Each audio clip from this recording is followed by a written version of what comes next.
দোষী যদি করে থাকি আমি হুসাইন দোষী, কিন্তু দোষের সুযোগের সুপারিশ করতে কোনো দোষ করে না। এই নিষ্পাপ মাসুম বাচ্চাটা কোনো দোষ করে না, কারণ তার তো কোনো দোষ নাই, দোষ করলে আমি করেছি। হযরত ইমাম হুসাইন রাদিয়াল্লাহু তাআলা আনহু এই দুধের শিশু আলী আব্দুলকে কি করলেন, ফুলের মধ্যে নিয়ে তিনি গেলেন কুরআন শরীফ দিয়ে আর বললেন, তোমরা তো আমাকে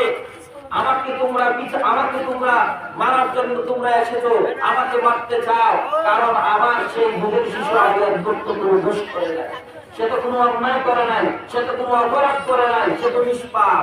মারতে দিতে হয় আমাকে মারবা, তবে এই আলী আব্দুলের জন্য একটু পানি দাও, আলী আব্দুলের জন্য একটু পানি দাও। কিন্তু তারা পানি দেয় না, আলী আব্দুলের জন্য পানি দেয় না, বিষাক্ত তীর মেরে দুধের শিশু আলী আব্দুলকে দুনিয়া থেকে সরিয়ে ফেলে তাকে শহীদ করে দিল। ইন্না লিল্লাহি ওয়া ইন্না ইলাইহি রাজিউন।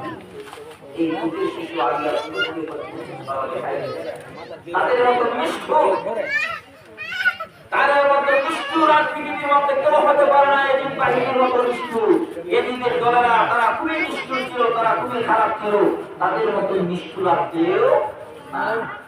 এদের কাছ থেকে ইমানকে বাঁচাতে হবে, নবীর মহব্বত থাকতে হবে, আউলিয়া কেরামের মহব্বত থাকতে হবে, আহলে বায়তের মহব্বত থাকতে হবে। আহলে বায়তের মহব্বত ছাড়া কেউ জান্নাতে যেতে পারবে না, আহলে বায়তের মহব্বত ছাড়া, আহলে বায়তের প্রেমিক ছাড়া কেউ জান্নাতে যেতে পারবে না। তাহলে আমাদের সর্বপ্রথম আমরা যখন নামাজি হব আহলে বায়তের প্রেমিক হতে হবে, নবীর দৈহিত্রদেরকে ভালোবাসতে হবে।